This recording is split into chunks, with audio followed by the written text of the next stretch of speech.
एक राजा ने अपनी प्रजा में घोषणा करवाई कि भाई मैं इंटरव्यू लूंगा लोगों का, और जो मुझे लगेगा कि ये योग्य है मैं उसे अपना राज सिंहासन दूंगा। उस राजा के कोई बेटा नहीं था, कोई बेटी नहीं थी, तो समाज से ही चुनना था। तो राजा ने डिंडोरा पिटवाया कि जो मुझे योग्य लगेगा मैं उसे राजगद्दी दूंगा।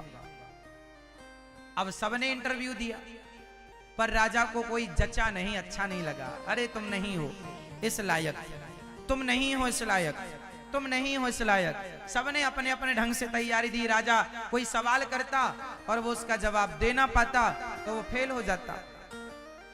एक दिन की बात है कि उस राजा के राज्य में एक गांव था, बड़ा दूर था।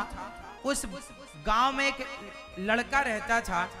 उस लड़के को पता लगा कि राजा इंटरव्यू ले रहे हैं, जो पास होगा उसे राजा बनाएंगे। उस बच्चे ने सोचा चलो मैं इंटरव्यू दे के आता हूं। पर वो इतना गरीब आदमी था बेचारा, खेतों में गाय चराया करता और गांव के लोगों की सेवा किया करता। उसके पास कपड़े भी नहीं थे कि वो शहर जाए, मतलब राजा के राज में जाएगा तो भाई कपड़े तो अच्छे हों। फटे कपड़े थे। पिता से पैसे मांगे, पिताजी कुछ पैसे दे दो, मैं इंटरव्यू देने जा रहा हूं।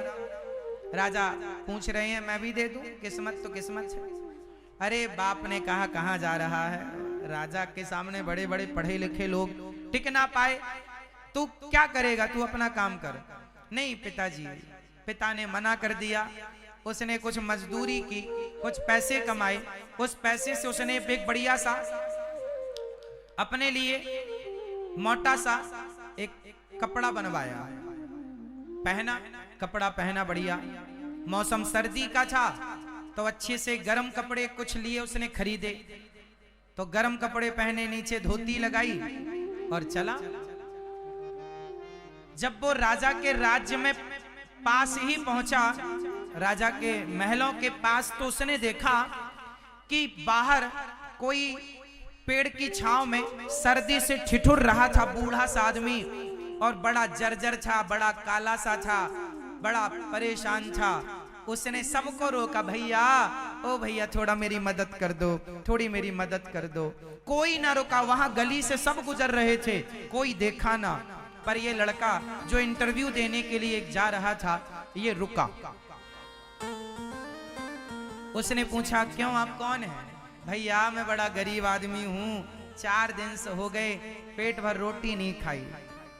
तो ये जो लड़का था, इसने कुछ किराए के पैसे बचा रखे थे कि वापस जाना पड़ेगा। तो बेचारे को दया आई और इसने उस पैसे से कुछ खरीद कर उस बूढ़े को खिलाया।